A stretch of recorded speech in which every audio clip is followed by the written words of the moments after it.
Amen. Magandang umaga po sa inyong lahat. Yan, sa ating pagkapasimula, sabihin mo nga sa kalapit mo, okay ka lang? Salamat sa Panginoon na tayo po ay nakatapos ang eleksyon. Amen. Tingnan mo nga yung kalapit mo kung mahal mo pa rin siya sa Panginoon. Tingnan mo nga. Sabihin mo nga sa kalapit mo, kahit anong color mo, mahal kita. Yeah. Parang masaya yata si ate. Talaga mo. Mahalaga yan. Mahalaga sa ating pag-uusapan. So ngayon sa ating pagkapasimula, gawa tayo ng isang simpleng pasasalamat sa naganap na eleksyon. Na tayo ay masaya, na tayo ay iningatan, especially sa Sariaya, Quezon, kahit papaano ay maayos ang Sariaya. Amen po ba? At pinagdasal natin yan. Kayo po ba yung nagdasal dyan? So dahil nagdasal kayo, di pasalamatan natin ang Panginoon. Sabay-sabay po tayong magpasalamat sa Panginoon sa naganap na halalan sa Sariaya, Quezon, maging sa Quezon Province, at marahil sa buong Pilipinas, sabay-sabay po tayong manalangin ng pagpapasalamat sa ginawa ng Diyos para sa ating eleksyon.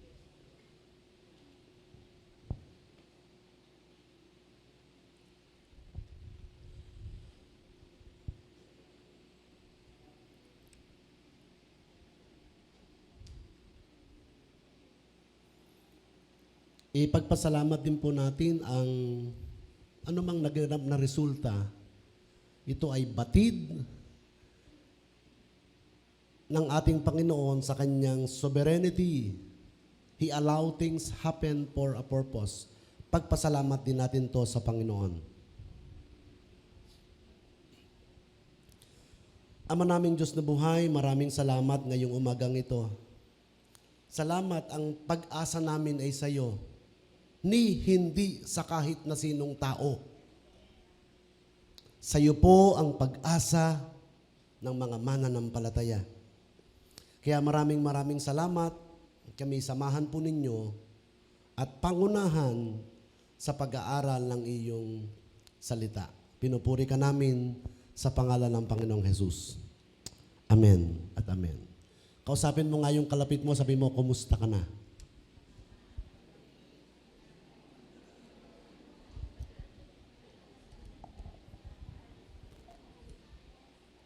Yan. Panawagan na ipanalangin ang mga otoridad. Prayer is a way of relating to God, to ourselves, to those who around us, in opening our hearts and minds to grow, change, and to love. Just as we make time to spend with those who love, so in making time to pray, we are seeking to grow in our relationship with the divine. A call to prayer for the authorities. The question is why we need to pray. Itong mga ilalagay o inilalagay o may mga naproklama na mga nasa otoridad. Mayroong tatlong dahilan bakit kailangan ipanalangin ang mga nasa otoridad. God is the source of all authority. God hopes a happy and peaceful life. God wants to share the good news. Yung ating pag-uusapan ay may pinanggalingang talata. Sa 1 Timothy chapter 1, verses 1 to 20, ito'y babala sa maling katuruan. Tingnan mo nga ang kalapit mo, kung may tama yan, may tamang katuruan. Di mo, may tama ba? Ito'y babala sa mga may maling katuruan at tamang pagkilala sa Diyos. Kaya ang chapter 2 ay nagpapakilala tungkol naman sa mga tagubilin, tungkol sa panalangin at pagsamba. So Paul, an apostle of Jesus Christ by the will of God, so nag-i-introduce si Pablo sa mga sa buhay ni Timothy na siyang nangunguna sa iglesia doon sa Efeso, na sinasabi niya with an immediate declaration that he is an apostle according to the will of God. Bakit may panawagan? Sapagkat ang Diyos ang pinagmumulan ng lahat ng otoridad. He is the source of all authority. No other than God. Pag pinag-usapan ang source of all authority, ito ang Diyos, yung mga blue na yan sa baba, lahat ng authority galing sa Diyos. Pag hindi ka binigyan ng Diyos, hindi ka na binibigyan. Pag binigyan ka ng Diyos, binibigyan ka ng Diyos. Madali po bang intindihin yon? Amen. Parang mahina, amen. Kasi siya ang may source, siya magbibigay ng authority. Amen. Tingnan mo yung kalapit mo. Sabi mo, mahal kita sa Panginoon. Okay, pag-usapan natin. In the Bible, God outlines authority structures that provide direction for the family, the church, workplace, and even the government. In fact, sa Romans 13:1, let every soul be subject unto the higher powers, for there is no power but of God, the powers that are ordained of God. Ang bawat tao ay dapat pasakop sa mga pinuno ng pamahalaan sapagkat walang pamahalaang hindi mula sa Diyos. At ang Diyos ang nagtatatag ng mga pamahalaan. Kaya nga, ang lumalaban sa pamahalaan ay lumalaban sa itinalaga ng Diyos. At sila'y nararapat parusahan. Tingnan mo lang yung kalapit mo. Tingnan mo, kasi baka galit sa iyo eh. Galit ka ba sa akin? Hindi ka nangiti ah. Hindi, naka-face mask lang ako. Naka-face mask lang ako. Sa 1 Peter chapter 2:13, pinag-usapan natin to last first Sunday ng May 1, alang-alang sa Panginoon, pasakop kayo sa lahat ng may kapangyarihan. Sa bayan, sa emperador na siyang pinakamataas na kapangyarihan, sa mga gobernador na isinugo niya upang magparusa sa mga gumagawa ng masama at magparangal sa gumagawa ng mabuti. Na parang sinasabi, who are sent by Him to punish those who do wrong and to commend those who do right. So yung verse 1 ng chapter 2 ay may panawagan. Una sa lahat, parang pagkatapos ng eleksyon, ipinakiusap kong idulog nyo sa Diyos ang inyong mga kahilingan, panalangin, pagsamo. Grabe, pinagsama-sama, kahilingan, panalangin, parang pare-pareho lang yan ah. I urge then, first of all, petition, prayers and intercession para sa lahat ng tao. At sabi dito sa 1 Thessalonians 5, magala kayong lagi, sabi niyan, magala kayong lagi, palaging manalangin at magpasalamat kayo sa Diyos sa lahat ng pagkakataon. Sapagkat ito ang kalooban ng Diyos. Ang nangyaring eleksyon, kalooban ng Diyos. Sabihin mo sa kalapit mo, tanggapin mo yan. Hindi ko matanggap. Kung hindi matanggap, unawain mo naman. Huwag mo naman siyang pag-isipan ng masama, hindi na nga matanggap eh. Di marahil isang linggo, isang buwan, o 6 na taon. Hindi 6 na taon siyang iiyak-iyak. Okay lang yun. Basta unawain mo siya. Amen. Bawal mag-isip ng masama. Amen. O sige, kausapin mo yung kalapit mo. Basahin nga natin ng sabay-sabaw, itong nasa harapan. Ready, read. May pangyayari ba sa buhay mo noon na hindi kayang tanggapin kaagad ng sarili mo, subalit paglipas ng panahon ay natanggap mo din. Nakatulong pala yun sa iyo at napabuti pa ang kalagayan mo. Ano yon? Sige nga, kausapin mo ang kalapit mo. May mga pangyayari ba sa buhay mo na hindi mo matanggap-tanggap? Pero paglipas ng panahon, saka mo lang natanggap. Ano kaya yon? Sige nga, 1 or 2 minutes, sharing time tayo. Hindi ko matanggap na siya ang aking ganyan. Hindi ko matanggap yung course ko. Hindi ko matanggap yung biyenan ko. Hindi ko matanggap yung manugang ko. Sige nga, kausapin mo. Hindi ko matanggap na ibang sinagot niya. Hindi mo matanggap na nag-asawa na yung crush mo.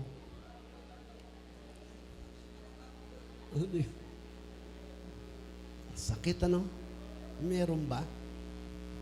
Yan.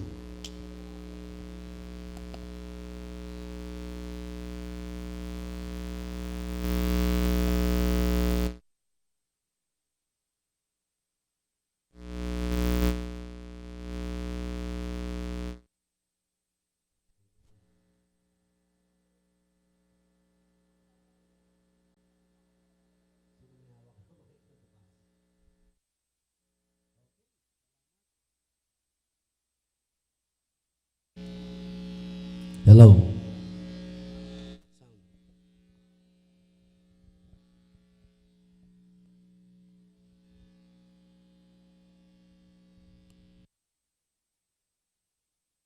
Okay? Yan. Yon ang bukas. Hello. Hirap ng maraming mic ah. Tama ang sinabi mo. Matatanggap mo din yan. Palakpakan naman natin ang Panginoon. Hay nako, matatanggap mo din yan. So, ano ang dahilan at ano ba ang mga panawagan bakit kailangan ipanalangin? Una, dahil ang Diyos ang pinagmumula ng lahat ng otoridad. Pangalawa, dahil ang Diyos ay umaasa sa masaya at mapayapang pamumuhay. God hopes a happy and a peaceful life. Sabi sa verse 2, idalangin rin ninyo ang mga hari at may kapangyarihan. Hindi naman nilagay ito yung mabubuting hari. Kahit masamang hari, idalangin mo. Kahit masamang boss, idalangin mo. Kahit ang employer mo ay medyo hindi okay, idalangin mo. Upang tayo'y makapamuhay ng matahimik, mapayapa, makadiyos at marangal. For kings and all those in authority, and that we may be live peaceful and quiet lives in all goodness and holiness. So itong binigay ng Lord ng mga authority, pag-pray natin sila. Kahit hindi mo siya binoto. Yung ang binoto ko, hindi nanalo. Alam niyo ba yun? Hindi ko matanggap. Okay lang. Hindi naman kalooban yun nung mangyari, kalooban ko. Nag-exercise lang ang ako ng rights. So kahit hindi nanalo yung binoto ko, masaya na rin ako may nanalo. Sabi mo nga sa kalapit mo, may nanalo na. Hindi pa lang dinideclare. Pero sa Sariaya, dineclare na, di ba? Yung ating mayor, vice mayor, at saka mga sanggunian. Mga ano. So, God is the source of our authority.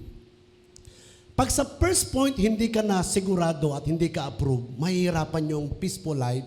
Pag hindi mo matanggap that God is the one who give the authority sa isang lingkod ng pamahalaan, doon pa lang sa number 1, di mo na matanggap, mahirapang magkaroon ng peaceful life. Alang-alang sa Panginoon, para magkaroon ng happy and peaceful life, tanggapin mo na. Amen. Yan, nagagalit na. So ngayon, parang sinasabi natin, may blank pa, mamaya. Sabi sa verse 3, ito ang mabuti at nakalulugod sa Diyos na ating tagapagligtas. Ibig niyang ang lahat ng tao ay maligtas at makaalam ng katotohanan ito. Anong sabing, ito ang mabuti na nakalulugod sa Diyos na ating tagapagligtas. God wants a happy, peaceful life, so kailangan talaga ng peace and order. At ito ay hinihingi ng Diyos. Kaya dito, gusto natin magkaroon ng kapayapaan sa labas. Pwede ba sa loob ng church, pumayapa tayo? Sabi mo nga sa kalapit mo, pumayapa ka. Kung sa loob tayo mga born again ay hindi papayapa, paano ka aasang payapa ang labas? Kung sa bahay ninyo hindi ka papayapa, paano papayapa ang kapitbahay mo? Alang-alang sa Panginoon, ayusin na natin. Amen po ba? Ibig niyang ang lahat ng tao ay maligtas at makaalam ng katotohanan ito. At yung salitang ito, yung peace and order, yan ay bunga ng isang maayos na masaya at mabuhay na kaaya-aya sa Panginoon. Kaya ang assignment natin, iwasan ang magulo. Iwaksi ang masama. Amen. Iwasan mo yung magulo. Iwaksi din ang masama. Kasi kung iniiwasan mo to, hindi ka magkakaroon ng stress. Iwaksi mo din yung masama. Kung may nakikitang masama, una, wag mo nang i-tolerate, i-correct mo kung ikaw ay mayroong paraan ng koreksyon. Pero iwasan mo, wag kang gagawa ng masama. Masama na nga yung isa. Tinan mo yung kalapit mo, masama ba ang loob niyan? Tinan mo nga. Paano mo pag masama ang loob mo, sasama din ang labas mo.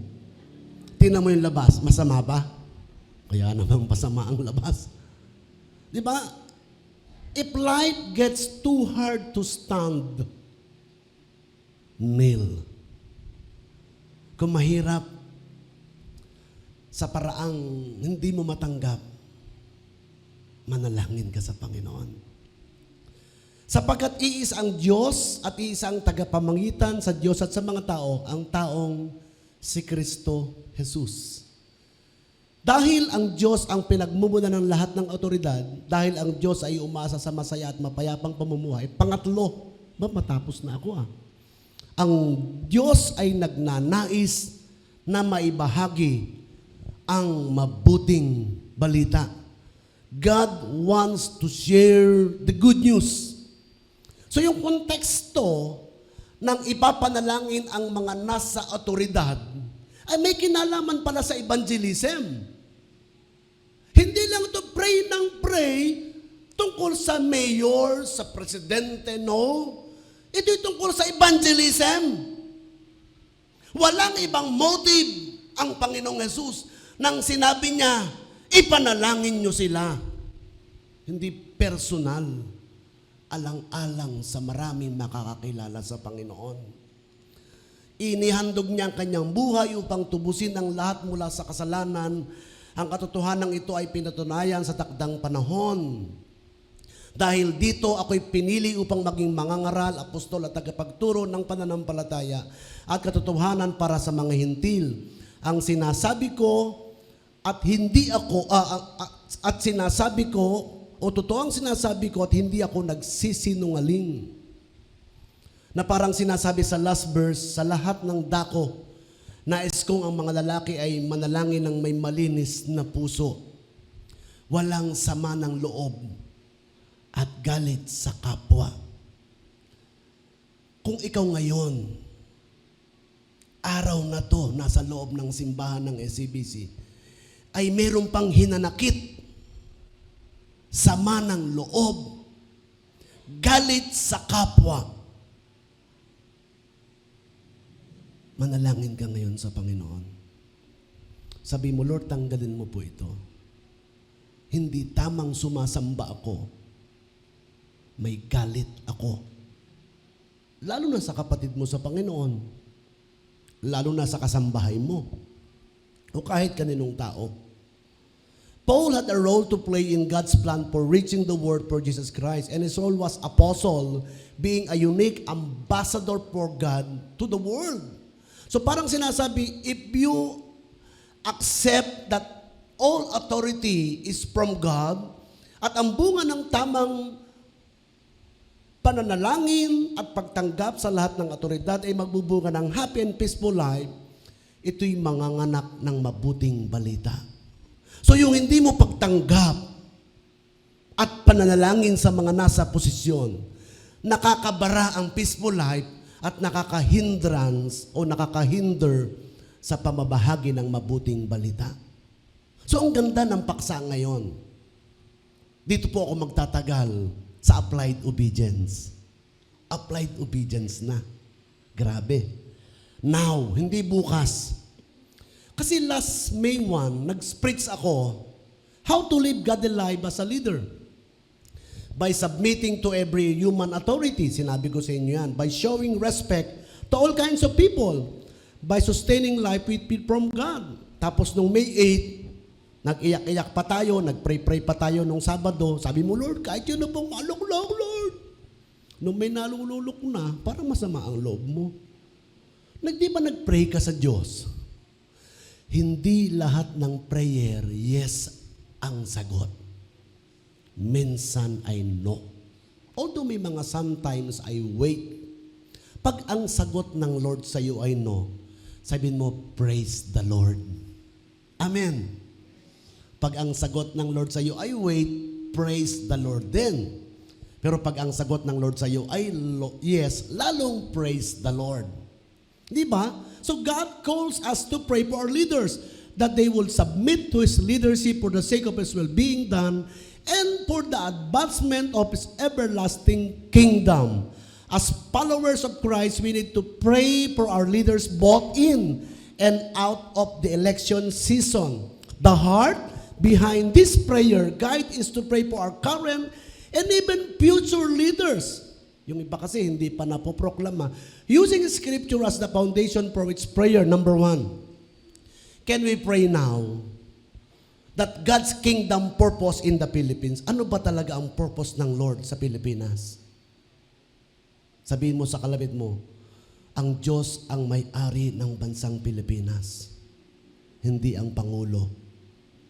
Ni hindi ang mga political party. Ang daming party. Ang dami pang mga, anong tawag doon? Mga party-party. Ako gusto ko nang magtayo ng isang party. Christmas party. Para araw-araw Christmas. Can we pray our President-elect? Vice President-elect? And even yung mga i-appoint, sino man sila. Why?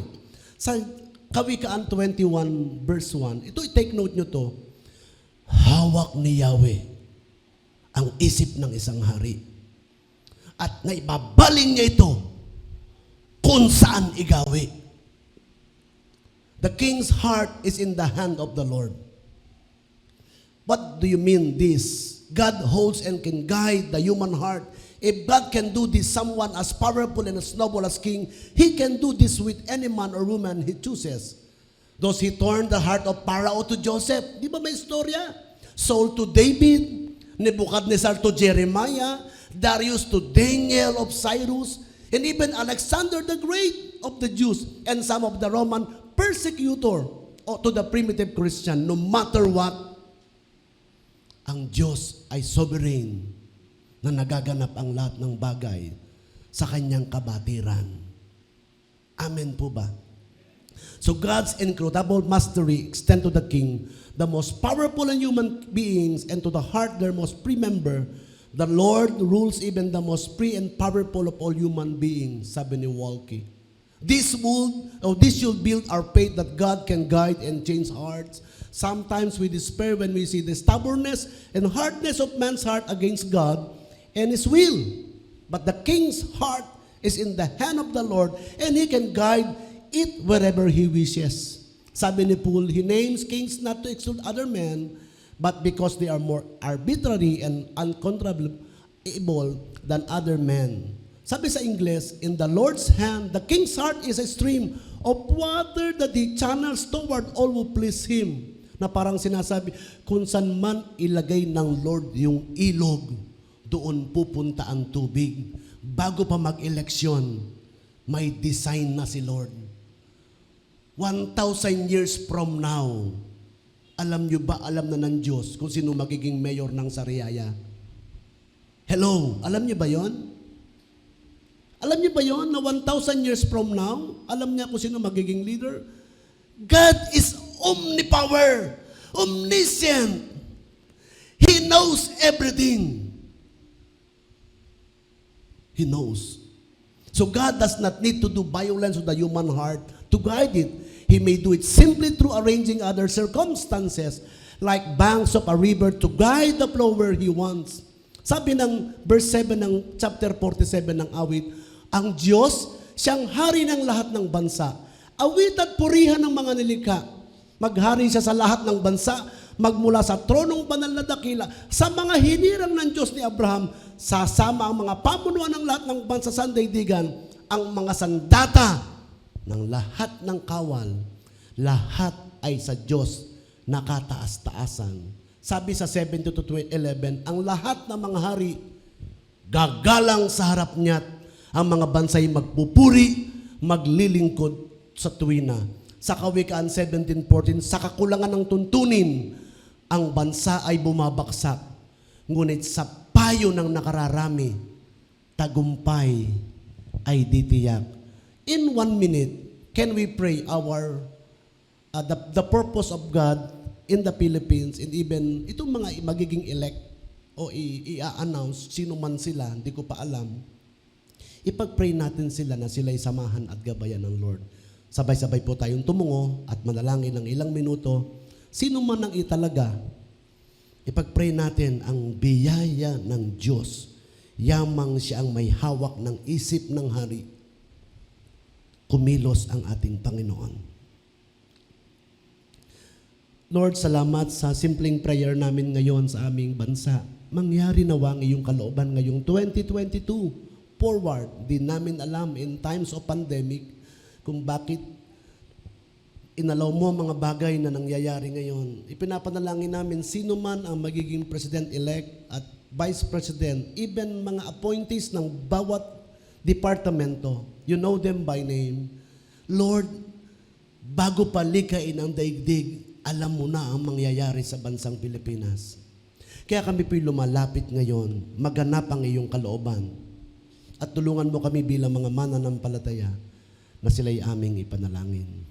Amen. Not only yung ating mga presidente, ipapanalangin din natin itong mga legislative branch, ang senators at ang congressman, even yung pangatlong branch, ang judicial, ang Supreme Court. Bakit? Sabi sa 2 Chronicle 9:5, kaya't sinabi niya sa hari, totoo nga pala ang balitang nakarating sa bayan ko tungkol sa inyo at sa inyong karunungan.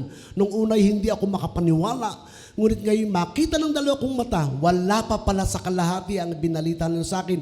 Ang karunungan pala, ninyo ay higit sa nabalitaan ko. Mapalad ang mga lingkod o inyong lingkod, mapalad ang mga tauhan, ninyong ito na laging nakakarinig ng inyong mga karunungan. Sabi ng Deuteronomy, ipinagbiling ko sa kanila noon na pag-aralang mabuti ang usaping idudulog sa kanila at igawad ang kaukulang hatol ng walang kinikilingan, maging sa katutubong Israelita o dayuhan man. Can we pray itong mga mamamahala ng ating judicial at gagawa ng maraming batas? Sabay-sabay tayong manalangin. Lord, isa sa mga application po namin ay ipanalangin ng mga senador at mga congressman kasama ng party list at ang aming judicial. Kilala mo silang lahat. Alam mo ang motive nila. Pero ikaw ang may kapangyarihan sa lahat. Kung sa'yo galing ang kanilang authority, pangunahan mo sila. I-rebuke mo sila kung mali ang kanilang ginagawa. Tanggalin mo sila kung kinakailangang hindi makakatulong at panatilihin mo yung gagamitin mo sa kanila. O Ama naming Diyos, mangyari ang iyong kalooban. Hindi lamang ito mga namamahala. Nasa application na po tayo, no? Applied obedience tayo. Alam niyo po ba ginagawa natin? Nag-a-applied obedience na tayo. Kasi baka makalimutan natin. Anong pang-apat na ipag-pray natin? Can we pray our provincial and local government? Itong magiging governors, vice governors, board members, even mayor, vice mayor, councilors na mga ang iba'y na iproklama na bago ng ating governor. Amen? Sino man ang maipalagay. In fact, the first women o female governor sa Quezon Province ay si Dr. Helen, di ba? Sino man ang ilagay, naiproklama na eh, kaya nababanggit ko na. Even ang ating mayor, salamat, walang kalaban. Pero pag-pray pa rin natin sila. Why? Sa 1 Peter chapter 2:13, alang-alang sa Panginoon, pasakop kayo sa lahat ng may kapangyarihan sa bayan. Sana wag na tayo magalit. Nalulungkot ako na may nagsisisigaw pa doon. Para hindi matanggap ba? Kasi walang katuruan. Mahirap turuan ng walang Diyos. Ang kausap ni Pablo dito, mga mananampalataya. Pag walang Diyos, di naniniwala na ang Diyos ang naglalagay.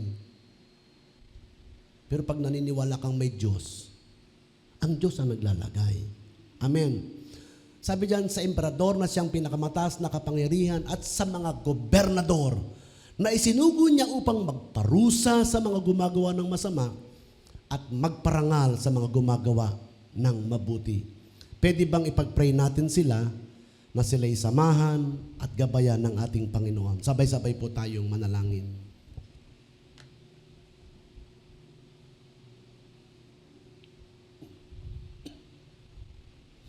Salamat Lord, meron kaming governor at vice governor sa Quezon Province. Meron din kaming congressman sa District 2 at mga board members na itinalaga ninyo. Hindi sila mga perpekto, kaya kailangan namin silang ipanalangin alang-alang sa kayusan at kapayapaan at alang-alang sa pangangaral ng mabuting balita. Even ang mga mayors ng almost 39 towns and 2 cities, even vice mayors and councilors, we pray for them, O God. Papayapain niyo po ang Quezon Province. Bigyan mo kami ng peaceful life at ang pangangaral ng mabuting balita ay maging maluwag. Lord, samahan niyo po kami. Pinupuri ka namin in Jesus' name. Amen. At panghuli, after election, pag-pray natin na marami ng magamot na damdamin. Healing. Maging healthy ang mga tao despite na may pandemic, lumago lahat ng negosyo, umunlad ang mga hanapbuhay, mag-increase ang mga pananim, mag-multiply ang mga hanapbuhay, ma-develop ang dapat ma-develop at magkaroon ng peaceful life. Sino mang namamahala, ang Diyos ang nakakaalam ng lahat ng bagay. Amen po ba? Sabay-sabay po tayo manalangin. Bakit natin ito gagawin? Sabi dyan sa Gawa 17:20, mula sa isang tao nilikha niya ang lahat ng lahi sa buong mundo, itinakda niya sa simula pa ang kanilang panahon at hangganan. Sa 33:14, nagmamasid siya sa namamahala sa lahat ng tao sa balat ng lupa. Isip niya walang magmul, ang walang nalig sa kanilang gawa. Alam ng Diyos. Alam ng Diyos ang lahat.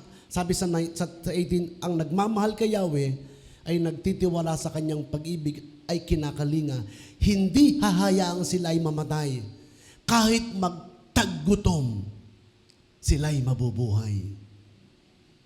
Hindi sa Pangulo, hindi sa Mayor.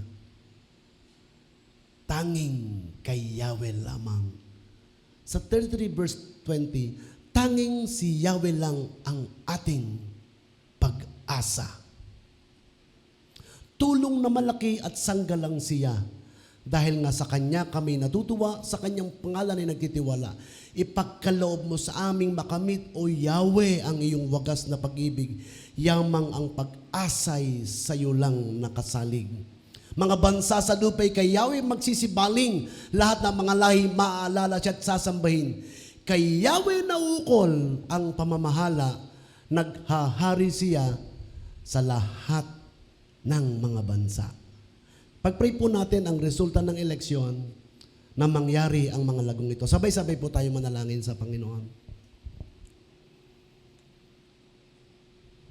Napakarami ng election, Lord, ang nangganap. Ang ilan sa amin ay maedad. Siguro nakakasampung eleksyon ang ilan sa mga kapatiran namin. Pero sa iyo po kami nagtitiwala. Sana nga'y lumusog ang bansa namin at lumago. Mag-increase at mag-multiply ang mga nasimulan. Ma-develop at magkaroon ng peaceful life. Umunlad ng bansang Pilipinas. Samahan niyo po kami, Panginoon. Malwalhati ang iyong pangalan. Pinupuri ka namin sa pangalan ni Jesus. Amen. Bago ako mag-close, nung Friday naglabas ang PCEC ng statement after election. Public naman to, kaya public ko rin sasabihin. After the Philippine election, what next? Sabi ng Bishop Noel Pantoa, ang pinaka-bishop ng buong evangelical, sabi niya, he changes times and season. He deposes king and raises up others. We congratulate presumptive President Ferdinand Marcos Jr. and presumptive Vice President Sara Duterte Carpio and all the newly elected official of the country. This election has been the most charged among the recent political exercises. We have seen the whole nation and the church participate with zeal and passion to express their love for the country. The partial results show the people of the Philippines have clearly spoken and we are left with many lessons learned. Number one, what next for us? Trust God, not people. God is in the throne. Nasa trono pa rin ang Diyos ngayon. Amen po ba? Sabi ng Colossians 1:16, for Him all things were created in heaven and earth. Pray for our elected leaders. As commanded by the scripture, yung ating binasa kanina, 1 Timothy chapter 2 verse 1. Submit. Mag-submit tayo kahit medyo mahirap. Alang-alang sa Panginoon. Sabi ng Romans 13:1 and 2. Build trust and hope. Magtiwala tayo uli. Magpanibagong pagkitiwala at pag-asa. Sabi ng Jeremiah 29:11, for I know the plans I have for you. Kaya yung mga magaganap, alam na ng Diyos. Jeremiah 29:11, alam niya na yan. Walang hindi alam ang Diyos. Unite in Jesus. Different politics, ideologies, platform, and strategies. Divide. Polarized by all this, we believe Jesus is the one and only one that can unite us. Our mission remains. Let us pursue our God-given vision of discipling the Philippines for the transformation of the country. Let us continue to go and make disciples. Palakpakan natin ang Panginoon. Gusto kong tawagin ang ating mga musician sa ating pag-awit ng closing song. Pero bago yan, pwede bang basahin natin in prayer ang lahat ng ito? Sabay-sabay tayo magbasa. Ready? Read. Lord Jesus, though our hearts are heavy for our nation, may we not lose sight of the fact that our hope is in you. One day, every knee shall bow and every tongue confess that you are Lord. You are our only hope. Pangalawa, forgive us for placing our hope in the government, political ideologies, comfort, financial security, and other circumstances. We repent that in our prosperity, we have forgotten you and have become self-reliant. Our hearts are so quick to wander. We repent idolatry. Last, by your power, teach us to live with the realization in the forefront of our minds that our citizenship is in heaven. We commit our future as nation and as your people to your hands. Your will be done. Tumayo tayong lahat. Awitan natin ang Panginoon. Na ang Panginoon ang siyang may kapamahalaan ng lahat ng bagay.